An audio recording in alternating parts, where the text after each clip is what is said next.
ఎడారి అంతా కొంత దూరం ఇసుకమయం, మరికొంత దూరం రాళ్ల గుట్టలు. బిడారానికి పెద్ద కొండరాయి అడ్డం వస్తే అది దాని చుట్టూ తిరిగి వెళ్ళాలి. రాత్రి ప్రదేశం ఎదురొస్తే చుట్టూ తిరిగి వెళ్ళటం తప్ప మార్గం లేదు. ఇసుక మరీ సన్నగా ఉండి జంతువుల గిట్టలు ఆ ఇసుకలో దిగపడుతూ ఉంటే ఇసుక కొంచెం బరకగా ఉన్న మార్గం వెతకాలి. కొన్ని చోట్ల నేలంతా ఎండిపోయిన సరస్సులు ఉప్పుతో నిండి ఉండేది. అక్కడ ముందడుగు వేయడానికి జంతువులు మొండికి వేసేవి. ఒంటెలు తోలేవారు కిందికి దిగి వాటి బరువు తగ్గించటం తప్ప వేరే మార్గం లేదు. దారుణమైన ఆ దారిలో ఒంటెలు తోలేవారు ఆ సామాను స్వయంగా మోసుకు వెళ్ళేవారు. ఆ సరస్సు దాటిన తర్వాత మళ్ళీ ఆ సామాను ఒంటెల మీదకి ఎక్కించేవారు. గైడ్ ఎవరైనా అస్వస్థత పాలు అయితే లేదా చనిపోతే ఒంటెలు తోలేవారు లాటరీ పద్ధతిన కొత్త గైడ్ను నియమించేవారు. ఇదంతా ఒకే ఒక్క ముఖ్య కారణం వల్ల జరిగేది. ఎన్ని చుట్టుదారులు, ఎన్ని సవరణలు జరిగినా బిడారం ఒకే గమ్యానికి దారి తీసేది. అడ్డంకులు దాటిన తర్వాత అది మామూలు దారికి వచ్చేది. ఇదంతా ఒయాసిస్ను చూపించే నక్షత్రాన్ని అనుసరించి జరిగేది. నక్షత్రం తెల్లవారిన తర్వాత ఆకాశంలో కనబడితే వారు సరైన మార్గాన నీరు, తాటి చెట్లు, నీడ, ఇతర మనుషులు ఉన్నారని వారికి తెలిసేది. ఇదంతా తెలియనిది ఆ ఇంగ్లీషు వ్యక్తి ఒక్కడికే. ఎప్పుడు చూసినా అతను తన పుస్తకాలలో మునిగి ఉండేవాడు.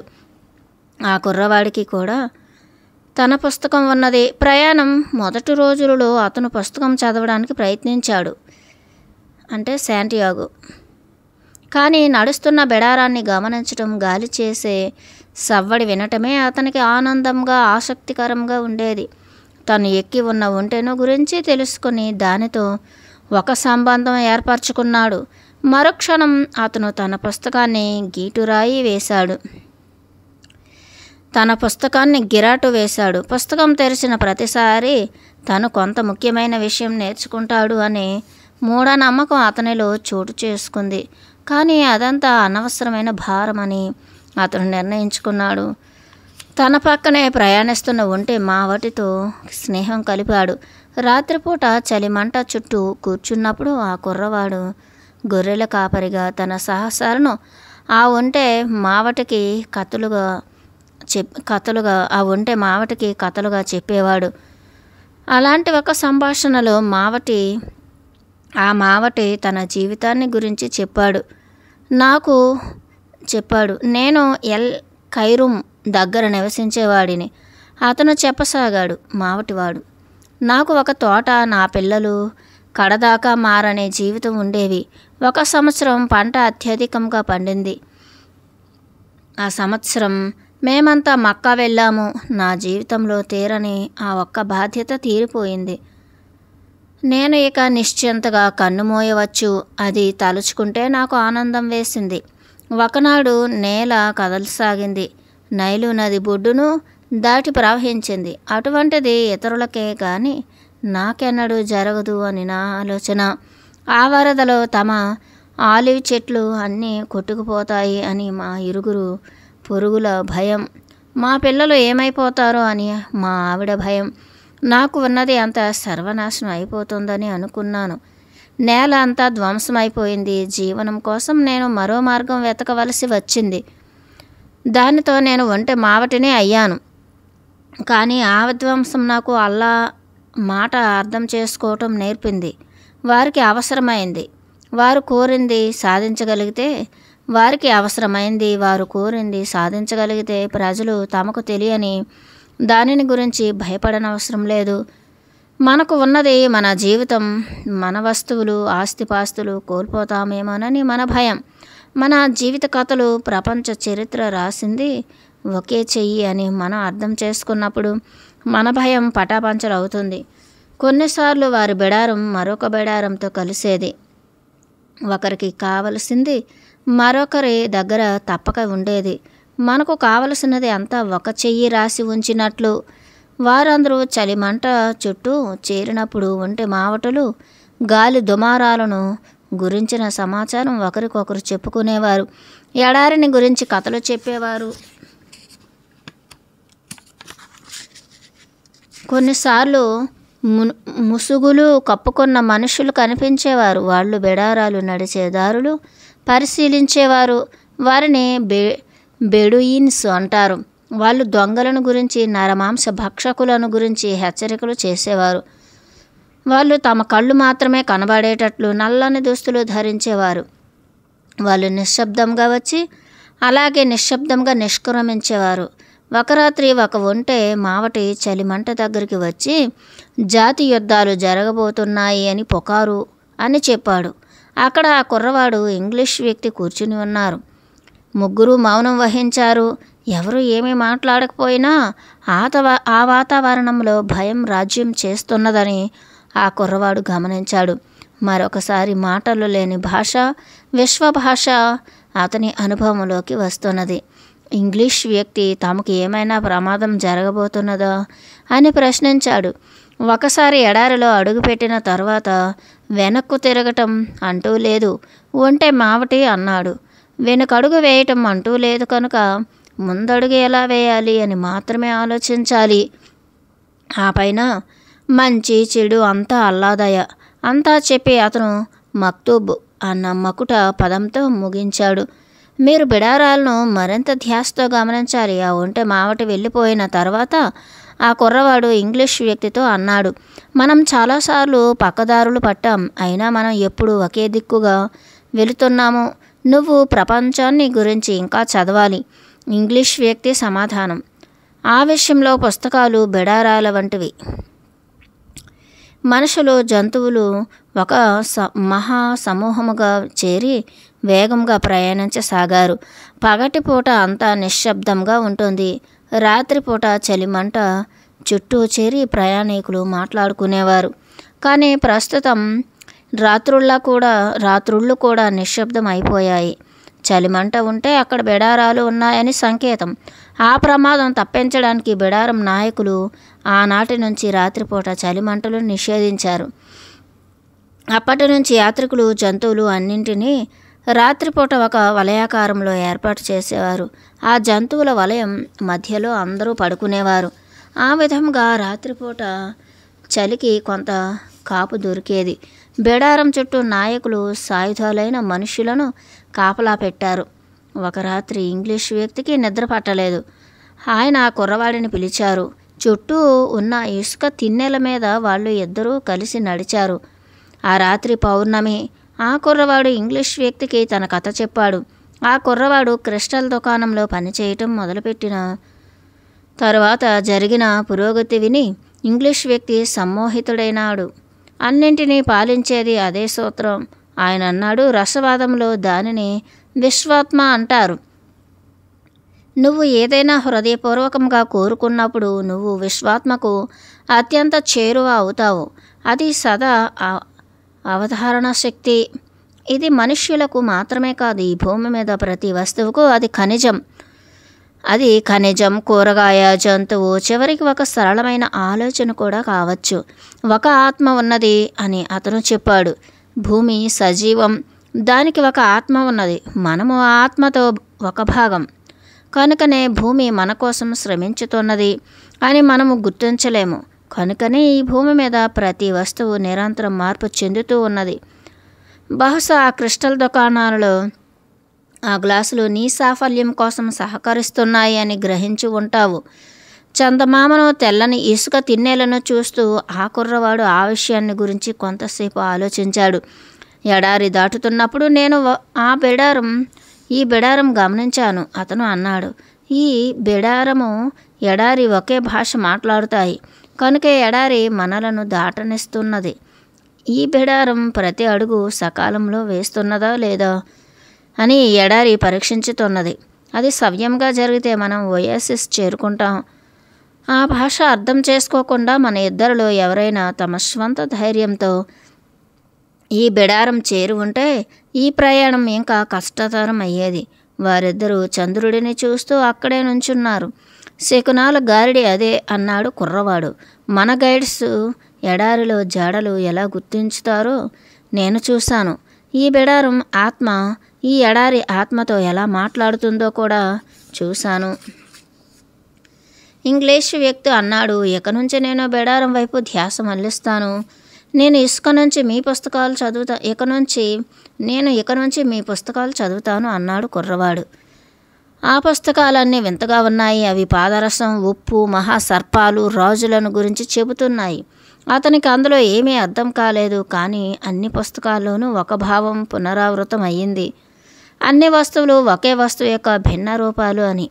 ఒక పుస్తకంలో రసవాద సాహిత్యంలో అత్యంత ముఖ్యమైన పాఠ్య విషయం కొద్ది పంక్తులు మాత్రమే అని తెలుసుకున్నాడు.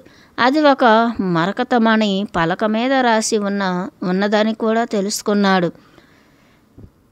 అది మరకత ఫలకం అన్నాడు ఇంగ్లీషు వ్యక్తి. ఆ కుర్రవాడికి తను ఏదో కొంత బోధించగలడు అనే గర్వంతో. మరి అయితే ఈ పుస్తకాలన్నీ ఎందుకు? ఆ కుర్రవాడు అడిగాడు. ఆ కొద్ది పంక్తులు అర్థం చేసుకోవడానికి ఇంగ్లీషు వ్యక్తి సమాధానం. కానీ ఆయన చెప్పిన దాంట్లో ఆయనకే పూర్తిగా నమ్మకం ఉన్నట్లు కనిపించట్లేదు. ఆ కుర్రవాడికి ప్రఖ్యాత రసవాదుల కథలు ఉన్న పుస్తకం బాగా నచ్చింది. వారంతా వారి ప్రయోగశాలలో లోహాలను శుద్ధి చేయటంలో తమ జీవితాలు అంకితం చేశారు. ఒక లోహాన్ని సంవత్సరాల తరబడి కరిగించుతూ ఉంటే దాని ప్రత్యేక లక్షణాలు కోల్పోతుందని, మిగిలేది విశ్వాత్మ మాత్రమేనని వారి నమ్మకం. ఆ విశ్వాత్మ సహాయంతో వారు ఈ భూమి మీద ఏ విషయాన్నైనా సరే అర్థం చేసుకోగలరు. ఎందుకంటే అన్ని వస్తువులు భాషించేది ఆ భాషలోనే. ఆ ఆవిష్కరణలు వారి పరమకృతి అన్నారు. అందులో ఒక అంశ ద్రవము, మరొక అంశ ఘన పదార్థం. ఆ భాషను అర్థం చేసుకోవడానికి మనుషులను శకునాలను పరిశీలించితే చాలదా? కుర్రవాడు అడిగాడు. అన్నీ సరళంగా చేయాలని నీకు ఒక ఉన్మాదం. కొంచెం చిరాకుగా ఆ ఇంగ్లీష్ వ్యక్తి సమాధానం చెప్పాడు. రసవాదం గంభీరమైన విషయం. అడుగడుగున ఆ మహాగురువులను అనుసరించాలి. ఆ పరమకృతిలో ద్రవభాగం జీవామృతం అని ఆ కుర్రవాడు తెలుసుకున్నాడు. అది అన్ని జబ్బులను నయం చేస్తుంది. రసవాదులకు వృద్ధాప్యం రాకుండా ఆపుతుంది. ఇక ఆ ఘన పదార్థం పరసవేది అన్నారు. పరసవేది కనుక్కోవటం సులభం కాదు. ఇంగ్లీష్ వ్యక్తి అన్నాడు. లోహాలను శుద్ధి చేసే అగ్ని పరీక్షించుతూ రసవాదులు ప్రయోగశాలలో సంవత్సరాల తరబడి గడిపారు. వారు అగ్నికి అతి సమీపంలో చాలా కాలం గడపటం చేత క్రమంగా వారు ఈ ప్రపంచం వృత్తులన్నీ వదిలేశారు. లోహాలను శుద్ధి చేసే ప్రయత్నంలో తామే శుద్ధి అయ్యామని కనుక్కున్నారు. ఆ కుర్రవాడు క్రిస్టల్ వ్యాపారిని గురించి ఆలోచించాడు. క్రిస్టల్ సామాన్లన్నీ శుభ్రం చేయటం మంచిదని, అందువల్ల తను విముఖ ఆలోచనల నుంచి విడిపడతాడని ఆయన చెప్పాడు. ఒక్కొక్కరు తమ నిత్య జీవితంలోనే రసవాదం నేర్చుకోవచ్చును అని క్రమంగా అతనికి నమ్మకం కలుగుతున్నది. అంతేకాక ఆ ఇంగ్లీష్ వ్యక్తి చెప్పాడు, పరుసవేదికి మరొక అద్భుతమైన లక్షణం ఉన్నది. ఆ రాతిలో ఒక చిన్న పలుకు టన్నుల కొద్దీ ఇతర లోహాలను బంగారంగా మార్చగలదు. అది విన్న కుర్రవాడికి రసవాదంలో ఆసక్తి ఇంకా పెరిగింది. కొంచెం ఓపిక పట్టితే తను దేనినైనా బంగారంగా మార్చగలడు అని అతని ఆలోచన. అలా విజయం సాధించిన అనేకుల జీవితాలను గురించి అతను చదివాడు. హెల్వేతియాస్, ఎలియాస్, ఫల్కనేల్లి, గ్యాబర్, అవి అన్నీ పరవశం కలిగించే కథలు. అందరూ తమ గమ్యం చేరే వరకు జీవించారు. వారు దీర్ఘ ప్రయాణాలు చేశారు. వివేకవంతులైన వ్యక్తులతో సంభాషించారు. నమ్మని వారికి అద్భుతాలు చేసి చూపించారు. వారందరి దగ్గర పరుసవేది జీవామృతం ఉన్నాయి. ఆ పరమకృతి సాధించడం ఎలాగో తెలుసుకోవాలి అన్నప్పుడు అతనికి అంతా అగమ్య గోచరం అయ్యింది. అక్కడ కేవలం రేఖాచిత్రాలు, సంకేత భాషలు, సూచనలు, అర్థం కాని పాఠ్య అంశాలు, విషయాలను వీరు ఇంత జటిలంగా ఎందుకు చేస్తారు? అతను ఆ ఇంగ్లీష్ వ్యక్తిని ఒక రాత్రి అడిగాడు. ఆ ఇంగ్లీష్ వ్యక్తి చిరాకుగా ఉన్నాడని, అతను తన పుస్తకాలను గురించి చింతించుతున్నాడని గమనించాడు. అర్థం చేసుకోవాల్సిన అవసరం ఉన్నవారే అర్థం చేసుకోవాలి కనుక ఆయన అన్నాడు, ప్రతి ఒక్కరూ సీసాన్ని బంగారంగా మార్చగలిగితే ఏమవుతుందో ఆలోచించు. బంగారం విలువ పడిపోతుంది. నిరంతరం శాస్త్రాన్ని ప్రగాఢంగా అధ్యయనం చేయటానికి ఆసక్తి ఉన్నవారే పరమకృతి సాధించగలరు. అందుకే నేను ఇక్కడ ఈ ఎడారి మధ్య ఉన్నాను. ఈ భాషలో సంకేతాలు విడమరచి చెప్పగల అసలైన రసవాది కోసం నేను అన్వేషిస్తున్నాను. ఈ పుస్తకాలు ఎప్పుడు రాశారు? ఆ కుర్రవాడు అడిగాడు. కొన్ని శతాబ్దాల క్రితం. ఆ రోజుల్లో వాళ్ళకు అచ్చు యంత్రాలు లేవు, ఆ కుర్రవాడు అన్నాడు. కనుక రసవాదం గురించిన రచన అందరికీ అందుబాటులోకి లేకపోయింది. వాళ్ళు అన్ని బొమ్మలతో ఆ విచిత్రమైన భాష ఎందుకు వినియోగించారు? అందుకు ఇంగ్లీష్ వ్యక్తి సూటిగా సమాధానం చెప్పలేదు. గత కొన్ని రోజులుగా బెడారం ఎలా నడుస్తున్నదో తను గమనిస్తున్నానని, కానీ కొత్తగా ఏమీ తెలుసుకోలేకపోయానని చెప్పాడు. యుద్ధాన్ని గురించిన ప్రసంగం మాత్రం మాటిమాటికి తల ఎత్తుతున్నది అన్న విషయం ఒక్కటే అతను గమనించగలిగాడు. ఒకనాడు ఆ కుర్రవాడు పుస్తకాలన్నీ ఇంగ్లీష్ వ్యక్తికి తిరిగి ఇచ్చేశాడు. ఏమైనా నేర్చుకున్నావా? ఇంగ్లీష్ వ్యక్తి అడిగాడు. అతను ఏమి నేర్చుకున్నాడో తెలుసుకోవాలనే కుతూహలంతో యుద్ధం జరగబోతున్నదేమో అన్న ఆలోచన కట్టిపెట్టడానికి అతను ఎవరో ఒకరితో మాట్లాడుతూ ఉండాలి. ఈ ప్రపంచానికి ఒక ఆత్మ ఉన్నదని తెలుసుకున్నాను. ఆ ఆత్మను అర్థం చేసుకున్నవారు ఎవరైనా సరే వస్తువుల భాషను అర్థం చేసుకోగలరని నేర్చుకున్నాను. చాలామంది రసవాదులు తమ ధ్యేయాలను సాధించారని, ఆ తర్వాత వారు విశ్వాత్మను, పౌరుషవేదిని, జీవామృతాన్ని కనుక్కున్నారని తెలుసుకున్నాను. అన్నింటికంటే ముఖ్యంగా ఈ విషయాలన్నీ చాలా సాధారణమైనవి, సరళమైనవి. అవి ఒక మరకత ఫలకం మీద రాయవచ్చని తెలుసుకున్నాను. ఇంగ్లీష్ వ్యక్తి నిరాశపడిపోయాడు. సంవత్సరాల తరబడి పరిశోధన, రహస్య సంకేతాలు, వింత విచిత్ర పదాలు, ప్రయోగశాల సాధనాలు, ఇవి ఏవి వాడికి ఆసక్తి కలిగించలేకపోయాయి. ఇవి అన్నీ అర్థం చేసుకోలేకపోయాడంటే ఆ కుర్రవాడి ఆత్మ చాలా ఆదిమమ అయి ఉండాలని అతని ఆలోచన. ఆయన తన పుస్తకాలు తిరిగి తీసుకుని వాటి సంచులలో సర్దు వేశాడు. పోయి బిడారం ఎలా నడుస్తుందో చూస్తూ కూర్చో ఆయన అన్నాడు. అది కూడా నాకు ఏమీ నేర్పలేదు.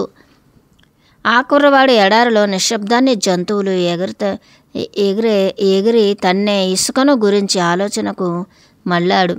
విషయాలు నేర్చుకోవటంలో ఎవరి పద్ధతి వారిది. అతను తనకు తానే చెప్పుకున్నాడు. ఆయనది నా పద్ధతి కాదు, నాది ఆయన పద్ధతి కాదు, కానీ ఇద్దరము మా గమ్యాల అన్వేషణలో ఉన్నాం. అందుకే ఆయన అంటే నాకు గౌరవం. బెడారం రాత్రి పగలు కూడా ప్రయాణం చేయటం సాగింది. ముసుగు కప్పుకున్న బిడుయిన్లు మరింత తరచుగా కనబడసాగారు. అంటే మావటివాడు ఆ కుర్రవాడికి మంచి స్నేహితుడైనాడు. జాతుల యుద్ధం అప్పుడే మొదలైంది అని అతను కుర్రవాడికి చెప్పాడు. ఈ బేడారం ఒయాసిస్ చేరగలిగితే చాలా అదృష్టమన్నాడు. జంతువులన్నీ అలసిపోయి ఉన్నాయి. మనుషుల మధ్య మాటలు రాను రాను తగ్గిపోయాయి. రాత్రిపూట నిశ్శబ్దమే మహాభయంకరంగా తయారైంది. అంతకు మునుపు ఉంటే ఘీంకారం చేస్తే అది కేవలం ఒక అరుపుగా మాత్రమే ఉండేది.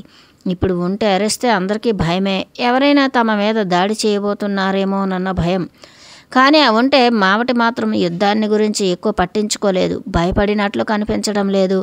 నేను బతికే ఉన్నాను. ఇద్దరూ కూర్చుని ఖర్జూర కాయలు తింటూ ఉండగా ఆ మావటి ఆ కుర్రాడితో అన్నాడు.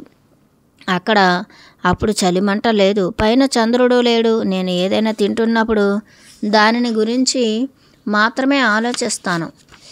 నేను నడుస్తూ ఉంటే నా ఆలోచనలన్నీ నా నడక మీదనే ఉంటాయి. నేను పోరాడవలసి వస్తే ఏ రోజైనా ఒకటే. నేను పోరాడవలసి వస్తే ఏ రోజైనా ఒకటే. ఎందుకంటే మరణానికి అన్ని రోజులు ఒకటే. నేను గతంలోనూ లేదా భవిష్యత్తులోనూ బతకటం లేదు. నాకు ఈ వర్తమానం మీదన ఆసక్తి. నువ్వు కూడా వర్తమానం మీద ధ్యాస పెట్టగలిగితే సంతోషంగా ఉంటావు.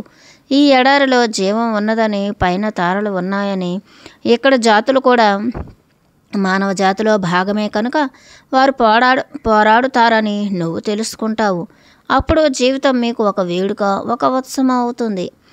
ఎందుకంటే జీవితం అంటే మనము బ్రతికి ఉన్న ఈ క్షణం మాత్రమే. 2 రోజుల తర్వాత పడుకోబోయే ముందు ఆ కుర్రవాడు తాము ప్రతి రాత్రి అనుసరించుతున్న నక్షత్రం కోసం వెతికాడు. ఆనాడు క్షితిజం మామూలు కంటే క్రిందికి దిగినట్లు తోచింది. ఎందుకంటే అతనికి నక్షత్రాలు ఎడారి మీదనే ఉన్నట్లు అనిపించింది. అదే ఒయాసిస్ అన్నాడు మావటి. మనం ఇప్పుడే అక్కడికి వెళ్ళకూడదు. ఆ కుర్రవాడి ప్రశ్న. ఇప్పుడు మనం నిద్రపోవాలి. సూర్యుడు ఉదయించుతుండగా ఆ కుర్రవాడు మేలుకొన్నాడు. ఆ క్రితం రాత్రి నక్షత్రాలు కనిపించిన చోట ఇప్పుడు ఖర్జూరపు చెట్లు వరసలు తీరి ఎడారి అంతా నిండి ఉన్నట్లు కనిపిస్తున్నాయి. చేరుకున్నాం మొత్తానికి, పెందరాడే మేలుకున్న ఇంగ్లీష్ వ్యక్తి కూడా అన్నాడు. ఆ కుర్రవాడు మౌనంగా ఉన్నాడు. ఎడారిలో నిశ్శబ్దం అతనికి బాగా నచ్చింది. కేవలం ఎదురుగా కనబడుతున్న చెట్లు చూస్తుంటేనే అతనికి తృప్తిగా ఉన్నది. పిరమిడ్లో చేరాలంటే అతను ఇంకా చాలా దూరం ప్రయాణం చేయాలి. ఏదో ఒకనాడు ఈ ఉదయం కూడా ఒక స్మృతి అవుతుంది. కానీ ఇది ఆ ఒంటె మావటే చెప్పినట్లు ప్రస్తుతంలో క్షణం. గతంలో నేర్చుకున్న పాఠాలతోనూ భవిష్యత్తును గురించిన కలలతోనూ జీవించినట్లు ఈ ప్రస్తుత క్షణంలో కూడా జీవించాలని అనుకున్నాడు. ఖర్జూరపు చెట్ల దృశ్యం ఏదో ఒకనాడు కేవలం ఒక స్మృతి కావచ్చు, కానీ ప్రస్తుతానికి మాత్రం అది ఒక నీడ. తాగటానికి నీళ్లు, ఉదయం నుంచి శరణాగతి, ఒంటె అరుపు నిన్న యుద్ధానికి సంకేతమైంది. అలాగే ఇప్పుడు ఖర్జూరపు చెట్లు వరుసలు ఒక అద్భుతానికి సంకేతం కావచ్చు. ఈ ప్రపంచం అనేక భాషలు మాట్లాడుతుంది. కుర్రవాడి ఆలోచన. కాలం త్వరగా నడుస్తుంది. బిడారాలు కూడా అంతే అని ఓయాసిస్ దగ్గరికి చేరుతున్న వందల కొలది మనుషులు, జంతువులను గమనించుతున్న రసవాది ఆలోచన. కొత్తగా వచ్చేవారిని చూసి జనం కేకలు పెడుతున్నారు. ఎడారి దుమ్ము సూర్యుడిని కప్పివేసింది. కొత్తగా వస్తున్న మనుషులను చూసి పిల్లలు ఉత్సాహంతో కేకలు వేస్తున్నారు.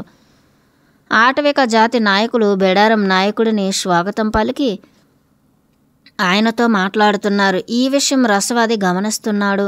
కానీ ఆయనకు ఇదేమీ పట్టలేదు. ఆయన ఎంతోమంది రావటం పోవటం చూసి ఉన్నాడు.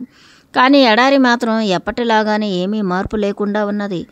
ఈ ఎడారి ఇసుకల మీద మహారాజులు యాచకులు నడవడం ఆయన చూశాడు.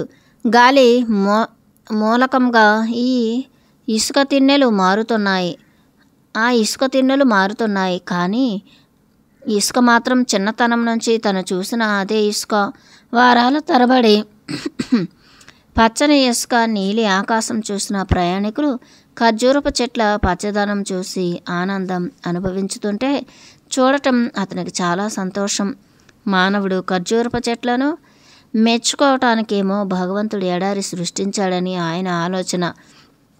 ఆయన వాస్తవ విషయాల మీద దృష్టి కేంద్రీకరించదలుచుకున్నాడు. ఆ బిడారంలో వస్తున్న ఒక వ్యక్తికి తన రహస్యాలు కొన్ని బోధించవలసి ఉన్నదని ఆయనకు తెలుసు. ఆయన శకునాలు ఆయనకు ఆ విషయం తెలియజేశాయి.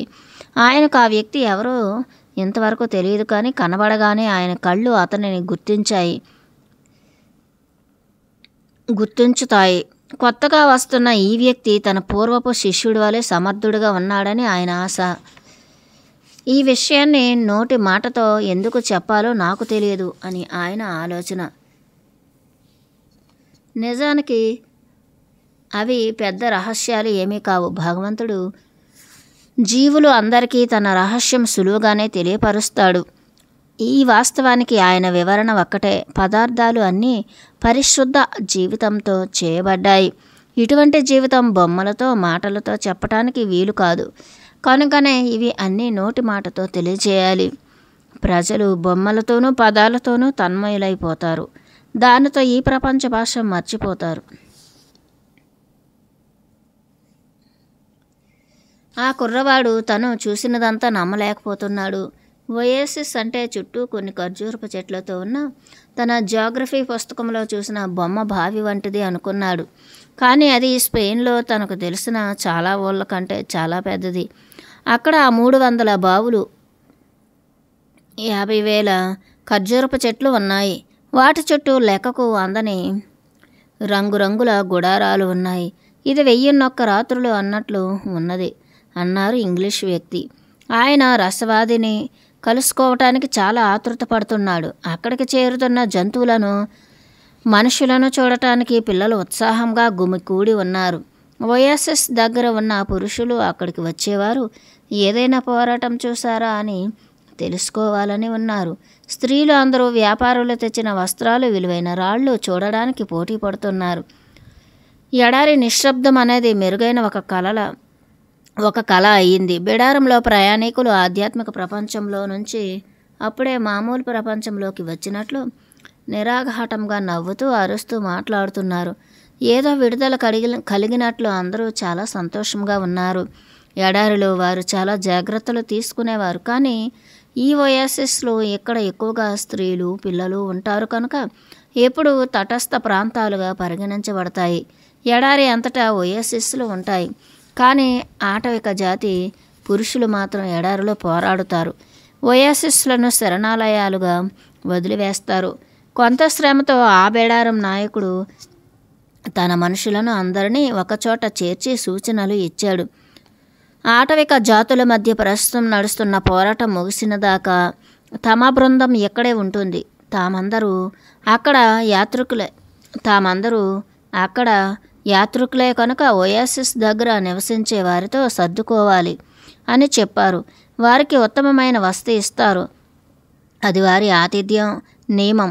ఆ తర్వాత ఆయన తన వారి నందరినీ తన కాపలాదారులతో సహా తమ ఆయుధాలను అక్కడి జాతి నాయకులు చెప్పిన వ్యక్తులకు ఇవ్వాలని చెప్పారు. అవి యుద్ధ నియమాలు. నాయకుడు వివరించాడు. ఒయాసిస్లు సేనలకు, దళాలకు ఆశ్రయం కాకూడదు. ఇంగ్లీషు వ్యక్తి తన బ్యాగులో నుంచి క్రోమియం ప్లేటింగు చేసి ఉన్న రివాల్వర్ తీసి ఆయుధాలు సేకరిస్తున్న వ్యక్తులకు ఇచ్చాడు. ఆ కుర్రవాడు ఆశ్చర్యపోయాడు. రివాల్వర్ ఎందుకు? అతను అడిగాడు. మనుషులను నమ్మటానికి అది సాయపడుతుంది, ఇంగ్లీష్ వ్యక్తి సమాధానం. ఈ మధ్యలో ఆ కుర్రవాడు తన నిధిని గురించి ఆలోచించాడు. కానీ నిధికి దగ్గర అవుతున్న కొద్దీ కష్టాలు ఎక్కువ అవుతున్నాయి. ఆ ముసలిరాజు చెప్పిన ఆరంభ అదృష్టం పని చేయటం మానివేసినట్లు ఉన్నది. తన కళ పండించుకునే ప్రయత్నంలో తన పట్టుదలకు, ధైర్యానికి నిరంతరం పరీక్షలు ఎదురవుతున్నాయి. కనుక తను తొందరపడకూడదు, సహనం కోల్పోకూడదు. ముందుకు దూసుకుపోతే దారిలో దేవుడు తన కోసం ఏర్పాటు చేసిన శకునాలు చూడటం తప్పుతాడు. దేవుడు నా దారిలో శకునాలు ఏర్పాటు చేశాడు. ఆ ఆలోచనలు అతనికి ఆశ్చర్యం కలిగించింది. అప్పటిదాకా శకునాలు అంటే ఈ ప్రపంచంలో వస్తువులు తినటం, నిద్రపోవటం, ప్రేమ కోసం అర్రులు చాచడం, ఉద్యోగం వెతకడం అని అతని భావన. తాను ఏమి చెయ్యాలి అనేది చెప్పటానికి అది భగవంతుడి భాష అని అతనికి ఇంతవరకు తోచలేదు. ఓపిక పట్టు అతను తనకు తానే చెప్పుకున్నాడు. ఆ ఒంటె మావట చెప్పినట్లు తినే సమయం అయినప్పుడు తిను, కదలటానికి సమయం అయినప్పుడు కదులు. మొదటి రోజు ఇంగ్లీష్ వ్యక్తితో పాటు అందరూ అలసిపోయి నిద్రపోయారు. ఆ కుర్రవాడికి తన స్నేహితుడికి దూరంగా చోటు దొరికింది. సుమారు అతని వయసు ఉన్న మరి 5 కుర్రవాళ్లతో ఒక డేరాలో చోటు దొరికింది. వారందరూ ఎడారికి చెందినవారు. నగరాలను గురించి కథలు చెప్పమని ఆ కుర్రవాడిని అందరూ బతిమాలారు. ఆ కుర్రవాడు తన గొర్రెల కాపరి జీవితాన్ని గురించి చెప్పాడు. ఆ తర్వాత క్రిస్టల్ దుకాణంలో తన అనుభవాలు చెప్పబోతూ ఉండగా ఇంగ్లీష్ వ్యక్తి ఆ డేరాలో ప్రవేశించాడు. ప్రొద్దుటి నుంచి నీ కోసమే చూస్తున్నాను, కుర్రవాడిని డేరా వెలుపలికి తీసుకువెళ్తూ అన్నాడు. ఆ రసవాది ఎక్కడ ఉంటాడో తెలుసుకోవటానికి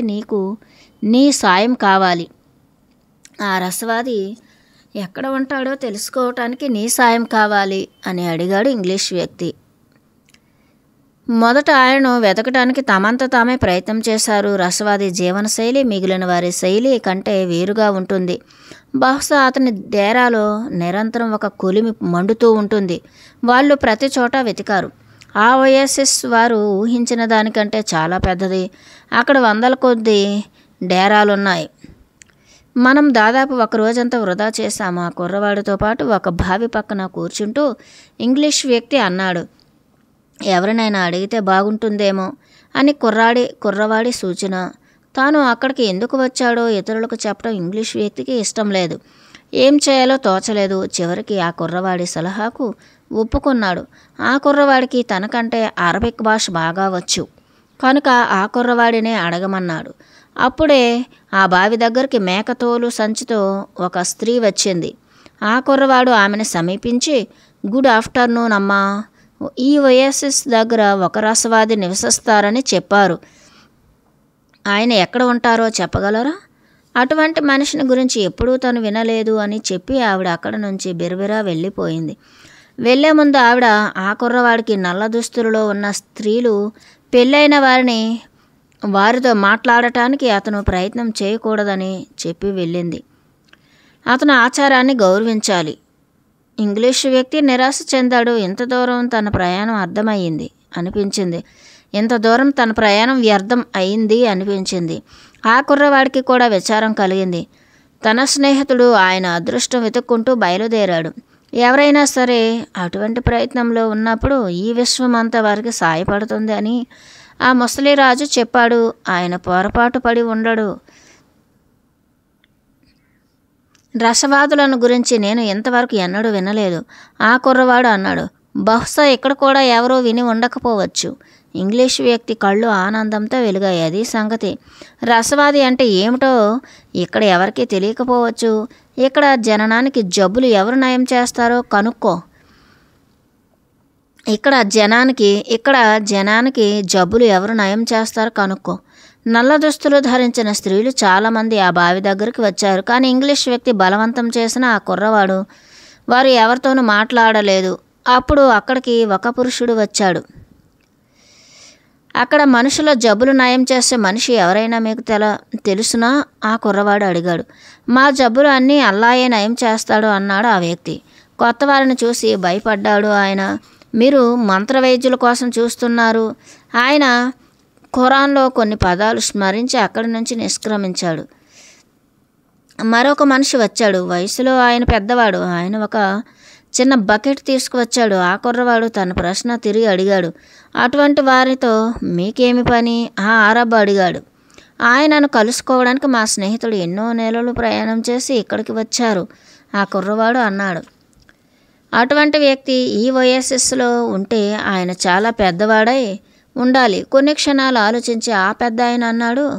ఇక్కడ జాతి పెద్దలు కూడా ఆయన అనుమతి ఇస్తే తప్ప ఆయనను చూడలేరు. ఈ యుద్ధం ఆగిన దాకా కాచుకొని ఉండండి. ఆ తర్వాత మీ బిడారంతో పాటు ఇక్కడి నుంచి తరలండి. ఈ ఓఎస్ఎస్ జీవితంలో వేలు పెట్టకండి అని చెప్పి ఆయన వెళ్ళిపోయాడు. ఆ ఇంగ్లీష్ వ్యక్తి మాత్రం చాలా ఆనందపడిపోయాడు. తాము సరైన దారిలోనే ఉన్నారు. చివరికి ఒక యువతి వచ్చింది. ఆమె నల్ల దుస్తులలో లేదు. ఆమె భుజం మీద ఒక కడవ ఉన్నది. ఆమె తల మీద ముసుగు ఉన్నది, కానీ ముఖం మాత్రం కనబడుతున్నది. ఆమెను అడగటానికి ఆ కుర్రవాడు ఆమెను సమీపించాడు. ఆ క్షణంలో అతనికి కాలం ఆగిపోయింది అనిపించింది. అతనిలో విశ్వాత్మ కదిలింది. అతను ఆమె నల్లని కళ్ళలోకి చూసినప్పుడు ఆమె పెదవులు చిరునవ్వుకు నిశ్శబ్దానికి మధ్య ఉన్నాయని గమనించినప్పుడు అతనికి ఈ ప్రపంచం మాట్లాడుతున్న భాషలో అత్యంత ముఖ్యాంశం తెలిసింది. అది ఈ భూమి మీద ప్రతి ఒక్కరూ హృదయంతో అర్థం చేసుకోగలిగిన భాష. అదే ప్రేమ. ఈ మానవ జాతి కంటే పురాతనం, ఈ ఎడారి కంటే ప్రాచీనం. రెండు జతల కళ్ళు కలిసినప్పుడు వెలువడే శక్తి. ఇక్కడ ఈ బావి దగ్గర కలుసుకున్న కళ్ళు కూడా అదే శక్తి ప్రసరించాయి. ఆమె నవ్వింది. తప్పకుండా అది శుభశకునం. ఆ శకునం కోసమే అతను కాచుకొని ఉన్నాడు. తాను జీవితమంతా ఆ శకునం కోసమే ఎదురు చూస్తూ ఉన్నాడు అని కూడా అతనికి తెలియదు. తన గొర్రెలలో, తన పుస్తకాలలో, స్ఫటికాలలో, ఎడారి నిశ్శబ్దంలో అతను ఆ శకునం కోసమే ఎదురు చూస్తున్నాడు.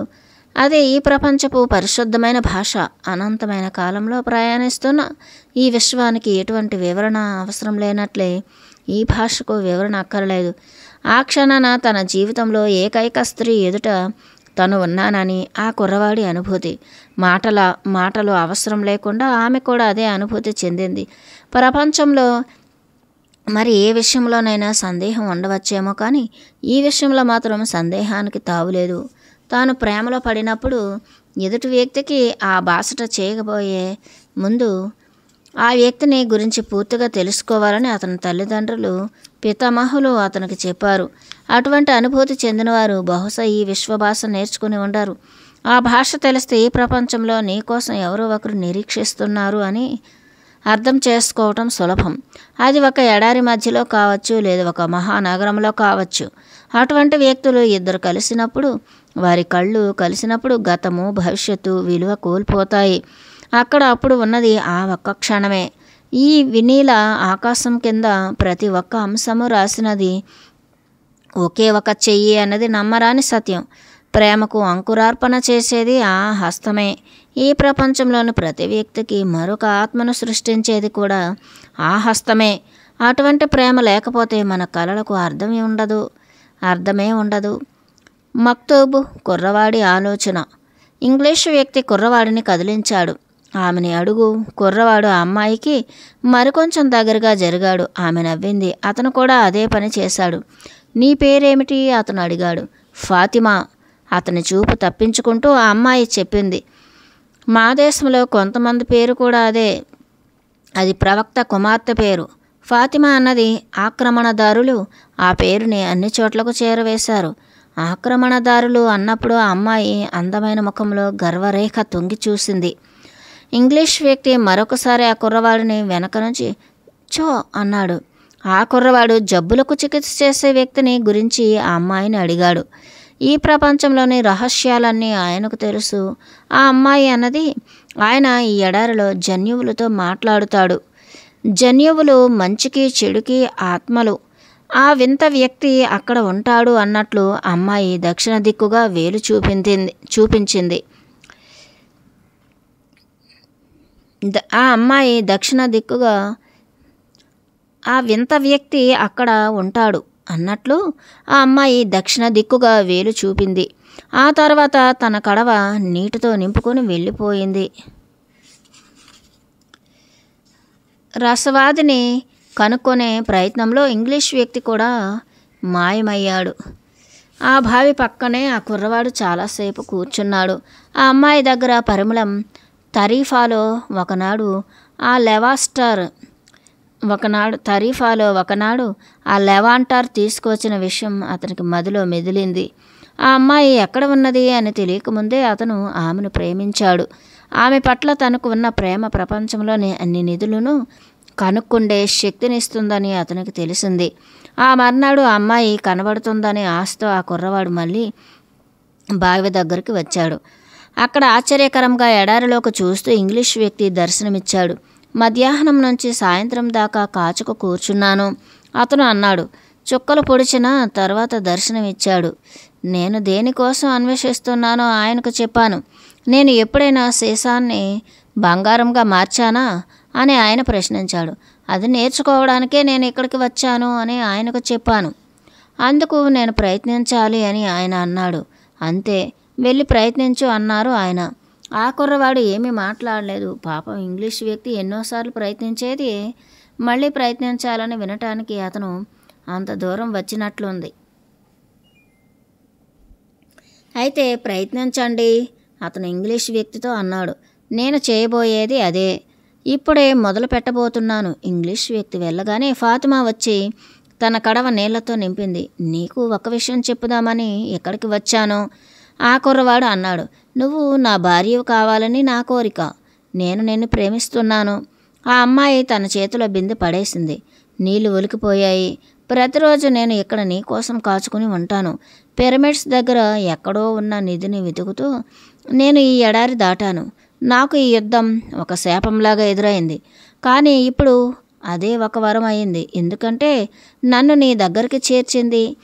ఆ యుద్ధం ఏదో ఒకనాడు ఆగిపోతుంది. ఆ అమ్మాయి అన్నది. ఆ యుద్ధం ఏదో ఒకనాడు ఆగిపోతుంది ఆ అమ్మాయి అన్నది.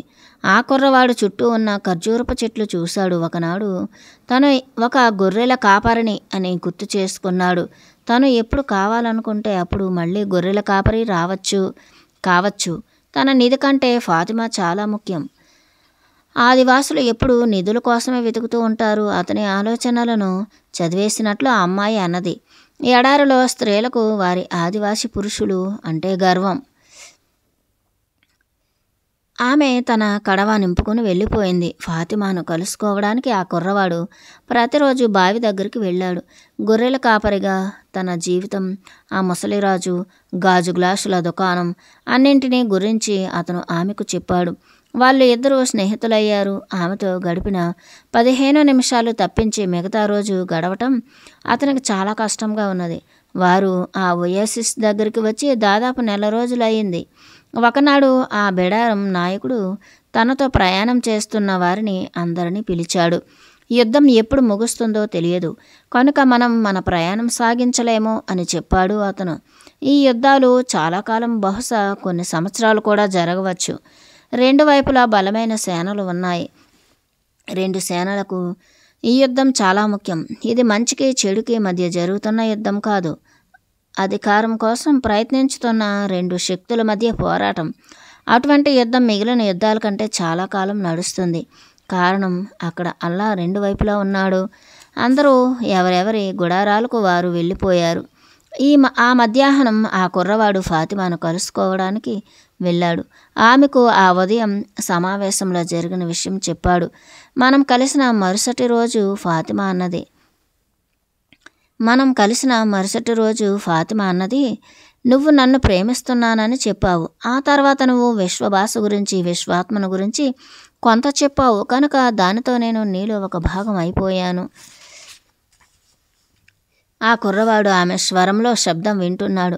ఖర్జూరపు చెట్లలో గాలి సవ్వడి కంటే ఆమె స్వరం శ్రావ్యంగా ఉన్నదని అనిపించింది అతనికి. ఈ ఒయేసిస్ దగ్గర నేను నీ కోసం చాలా కాలంగా వేచి ఉన్నాను. నేను నా గతాన్ని గురించి, నా ఆచారాల గురించి, ఎడారిలో స్త్రీలు ఎలా ప్రవర్తించాలో ఆశించే పురుషులను గురించి నేను మర్చిపోయాను. నా బాల్యం నుంచి ఈ ఎడారి నాకు ఒక అద్భుతమైన కానుక తెచ్చి ఇస్తుందని కలగన్నాను. ఇప్పుడు కానుక వచ్చింది. ఆ కానుక నువ్వే. ఆ కుర్రవాడు ఆమె చేయి అందుకోవాలని అనుకున్నాడు. కానీ ఫాతిమా రెండు చేతులు, ఆ కూజ రెండు చెవులు పట్టుకుని ఉన్నాయి. నువ్వు నీ కలలను గురించి, ఆ ముసలి రాజుల గురించి, నీ నిధిని గురించి నాకు చెప్పావు. శకునాలను గురించి కూడా నాకు చెప్పావు. కనుక ఇప్పుడు నాకు భయం లేదు. ఎందుకంటే ఆ శకునాలే నిన్ను నా దగ్గరికి తీసుకువచ్చాయి. నువ్వు అన్నట్లు నేను నీ కలలో ఒక భాగాన్ని, మీ అదృష్టంలో కూడా ఒక భాగాన్ని. అందుకే నువ్వు నీ గమ్యం దిశగా కొనసాగాలని నా కోరిక. యుద్ధం ముగిసిన దాకా ఆగదలుచుకుంటే ఆగు. అంతకుముందు వెళ్ళాలని ఉంటే నీ కలలను వెంటాడుతూ వెళ్ళు. ఈ గాలి వల్ల ఇసుక తిన్నెలు మారుతాయి, కానీ ఎడారి ఎన్నటికీ మారదు. మన పరస్పర ప్రేమ కూడా అంతే మక్తూబు, ఆమె అన్నది. నిజంగానే నేను నీ కలలలో ఒక భాగం అయితే ఏదో ఒకనాడు నువ్వు తప్పక తిరిగి వస్తావు. ఆనాటికి తిరిగి వెళుతూ ఉంటే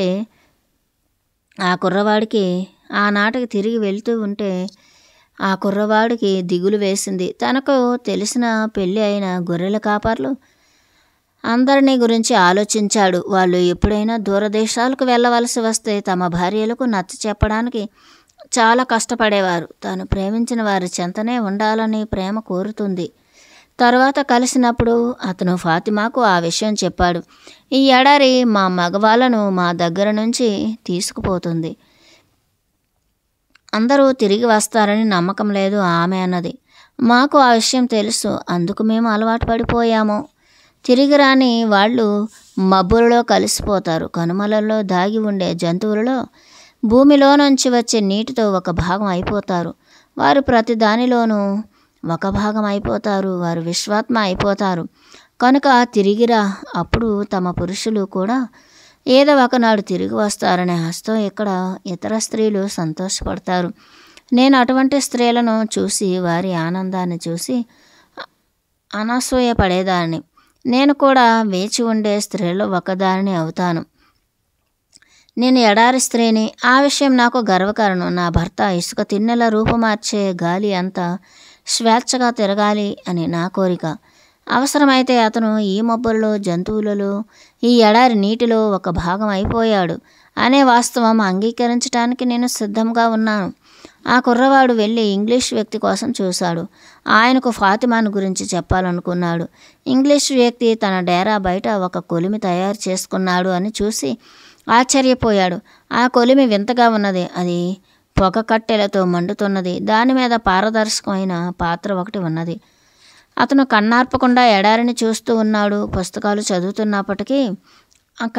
చదువుతున్నప్పటికంటే అతని కళ్ళు ఇప్పుడే మెలమెలా ఆడుతున్నాయి. కార్యక్రమంలో ఇది తొలి భాగం. ఆయన అన్నాడు, ఇందులో నుంచి గంధకం వేరు చేయాలి. అది సఫలంగా జరగాలి. అంటే విఫలం అవుతామనే భయం ఉండకూడదు. నేను ఈ బృహత్ కార్యానికి దూరంగా ఉండటానికి కారణం వైఫల్యం, భయమే. 10 ఏళ్ల క్రిందట మొదలుపెట్టి ఉండవలసింది నేను ఈనాడు మొదలు పెడుతున్నాను.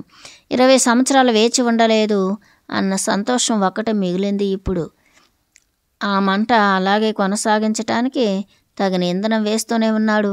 ఆ కుర్రవాడు సూర్యుడు అస్తమించుతూ ఉండగా ఎడారి అంత ఎర్రబడే వరకు అక్కడే ఉన్నాడు. బయట ఎడారిలోకి వెళ్ళాలనే ఒక తృష్ణ మొదలైంది.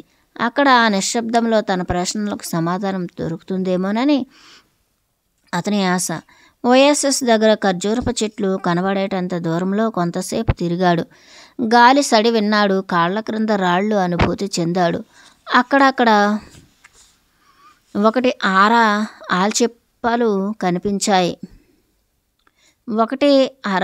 ఆల్చెప్పలు కనిపించాయి. ప్రాచీన కాలంలో ఎప్పుడో ఈ ఎడారి కూడా ఒక సముద్రం అయి ఉండవచ్చు అని గ్రహించాడు. అతను ఒక రాయి మీద కూర్చున్నాడు. క్షితిజం వైపు చూస్తూ తన్మయం చెందటానికి ప్రయత్నించాడు. ప్రేమ అనే భావనను సొంత వస్తువు అనే భావన నుంచి విడదీయటానికి ప్రయత్నించాడు. కానీ ఆ రెండింటిని వేరు చేయలేకపోయాడు. కానీ ఫాతిమా, ఈ ఎడారి స్త్రీ, తాను అర్థం చేసుకోవటానికి సాయం చేయగలిగింది. ఎడారి ఒక్కటే. ఇక్కడ కూర్చుని ఆలోచిస్తూ ఉంటే అతని తలపైన ఏదో కదలిక తెలిసింది. తల ఎత్తి పైకి చూస్తే 2 డేగలు ఆకాశంలో ఎగురుతూ కనిపించాయి. ఆ డేగలు ఎగురుతూ ఉంటే చూడసాగాడు. వాటి ఎగరటంలో ఒక పద్ధతి అంటూ ఏమీ లేకపోయినా అతనికి అందులో ఏదో ఒక అర్థం గోచరించింది. అది ఏమిటో పూర్తిగా అతనికి గ్రహింపు కాలేదు. వాటి కదలికను అనుసరించుతూ అందులో అర్థం తెలుసుకోవడానికి ప్రయత్నించాడు. సొంతం కాని ప్రేమకు అర్థం ఏమిటో బహుశా ఈ ఎడారి పక్షులు చెప్పగలవేమో. అతనికి నిద్ర వచ్చింది. అతని గుండె మేలుకొని ఉండాలని కోరుతున్నది. కానీ అతడికి నిద్ర వస్తున్నది. నాకు ఇప్పుడే విశ్వభాష తెలుస్తుంది. ఈ ప్రపంచంలో ప్రతి ఒక్కదానికి ఒక అర్థం ఉన్నది. ఈ డేగలు ఎగరటానికి కూడా అని తనకు తనే చెప్పుకున్నాడు. ఆ మూడ్లో అతను తన ప్రేమలో పడినందుకు కృతజ్ఞుడు అయినాడు. ప్రేమలో పడితే ప్రతిదానికి ఒక అర్థం కనబడుతుందని అతని ఆలోచన. హఠాత్తుగా ఆ 2 డేగలలో ఒకటి రెండవ దాన్ని దాడి చేస్తూ క్షణకాలంలో దూసుకుపోయింది. అది అలా చేస్తూ ఉంటే ఆ కుర్రవాడి కళ్ళ ముందర ఒక దృశ్యం హఠాత్తుగా మెరిసింది. కత్తులు దూసి సిద్ధంగా ఉన్న ఒక సేన ఓయాసిస్ దిశగా సవారీ చేస్తూ వస్తున్నది. ఆ దృశ్యం మరుక్షణంలో మాయమైంది. కానీ అది ఆ కుర్రవాడిని కదిలించి వేసింది. జనం ఎండమావులని గురించి మాట్లాడుతూ ఉంటే అతను విన్నాడు. తను స్వయంగా కూడా కొన్ని చూశాడు. అవి కోరికలు. వాటి తీక్షణతను బట్టి అవి ఎడారి తిన్నెల మీద కనిపిస్తాయి. కానీ ఆ ఓఎస్ఎస్ మీదకి ఎవరు దండెత్తి రావటం అతనికి సుతరాము ఇష్టం లేదు. ఆ దృశ్యం మర్చిపోయి తన ధ్యానంలోకి తిరిగి వెళ్ళాలని అతని కోరిక. అతను లేత ఎర్ర రంగులు ఎడారి మీద, దాని రాళ్ల మీద మనసు లగ్నం చేయటానికి ప్రయత్నించాడు. కానీ ఆ ఏకాగ్రత కుదరనీయకుండా అతని గుండెలో ఏదో అడ్డుపడుతోంది. సర్వదా శకునాలను అనుసరించు, ముసలరాజు చెప్పాడు. ఆ కుర్రవాడికి తను చూసిన దృశ్యం గుర్తుకు వచ్చింది. అది నిజంగా జరగబోతున్నదని అతనికి అనిపించింది. అతను లేచి ఈత చెట్ల వైపు నడిచాడు. తనలో మెదులుతున్న అనేక భాషలు గమనించాడు. ప్రస్తుతం ఈ ఎడారి సురక్షితమైన ప్రదేశమే. ఓయాసిస్ మాత్రమే ప్రమాదకరమైన స్థలం. ఒంటె మావటి ఒక ఈత చెట్టు మొదట కూర్చుని సూర్యాస్తమయం చూస్తున్నాడు. ఇసుక తిన్నెల అవతలి వైపు నుంచి ఆ కుర్రవాడు రావటం అతను గమనించాడు. ఒక సైన్యం వస్తున్నది. ఆ కుర్రవాడు అన్నాడు, నాకు దర్శనమయ్యింది. ఈ ఎడారి అందరి గుండెల్లోనూ దర్శనాలు నింపుతుంది అన్నాడు ఒంటె మావటి. ఆ కుర్రవాడు అతనికి డ్యాగన్ గురించి చెప్పాడు. అవి ఎగురుతూ ఉండగా తను చూస్తూ ఉంటే ఉన్నట్టుండి తను విశ్వాత్మలో మునిగిపోయిన అనుభూతి కలిగింది. ఆ కుర్రవాడు చెప్పేది ఆ మావటికి అర్థమయ్యింది. ఈ భూమి మీద ఏదైనా సరే మిగిలిన వాటి చరిత్ర చెప్పగలదు అని అతనికి తెలుసు. ఒక పుస్తకం ఏ పేజీ దగ్గరైనా తెరవచ్చు. ఒక మనిషి చేతి వైపు ఒక చూపు, ఒక కార్డు తిప్పవచ్చు. లేదా పక్షులు ఉంటే గమనించవచ్చు. ఏది గమనించినా సరే వాస్తవంలో తన అనుభవానికి ముడిపెట్టవచ్చు. నిజానికి ఆ వస్తువులు, సంఘటనలు తమంతట తాము ఏమీ చెప్పటం లేదు. చుట్టూ జరిగే సంఘటనలను చూసి మనుషులే విశ్వాత్మలో ప్రవేశించి చూస్తున్నారు. ఈ విశ్వాత్మలో ప్రవేశించటంలో తమ సామర్థ్యాన్ని బట్టి జీవనం వెల్లదీసేవారు ఎడారిలో చాలామంది ఉన్నారు. వాళ్ళని యోగులు అంటారు. ఇక్కడ ఆ స్త్రీలకు, వృద్ధులకు వారిని చూస్తే భయం. ఇక్కడ కొండజాతి వారు కూడా వారిని సంప్రదించడానికి జంకుతారు. ఎందుకంటే తను చనిపోతాడు అని తెలిస్తే యుద్ధంలో ప్రతిభావంతంగా పోరాటం అసాధ్యం, పోరాడటం అసాధ్యం అవుతుంది. కొండజాతి పురుషులకు యుద్ధం అంటే రుచి. ఏమి జరగబోతుందో తెలియదు కనుక అది ఒక అద్భుతమైన పులకరంత. భవిష్యత్తులో ఏమి జరగబోతుందో అల్లా రాసి ఉంచాడు. ఆయన రాసింది అంతా మానవుడి మేలు కోసమే. కనుక కొండజాతి వారు కేవలం వర్తమానం కోసం జీవించారు. ఎందుకంటే వర్తమానం ఆశ్చర్యాల అద్భుత ఆలయం. ఎందుకంటే వర్తమానం ఆశ్చర్యాల అద్భుత ఆలయం. వారు చాలా విషయాలు ఎక్కడ ఉన్నది? సజీవంగా ఉండాలి అంటే వర్తమానం ఆశ్చర్యాల అద్భుత ఆలయం. వారు చాలా విషయాలను గురించి మెలకువగా ఉండాలి. శత్రువు కత్తి ఎక్కడ ఉన్నది? అతని గుర్రం ఎక్కడ ఉన్నది? సజీవంగా ఉండాలి అంటే తర్వాతి దెబ్బ తను ఎలా వేయాలి? ఒంటె మావటి యోధుడు కాదు, అతను యోగులను సంప్రదించుతాడు. వారిలో చాలామంది చెప్పింది జరిగింది, కొందరే తప్పు చెప్పారు. ఈనాడు ఆ యోగులలో అందరికంటే వృద్ధుడు ఆయన అంటే అందరికీ భయం. ఈ ఒంటె మావటిని అతనికి భవిష్యత్తు గురించి అంత ఆసక్తి ఎందుకు అని అడిగారు.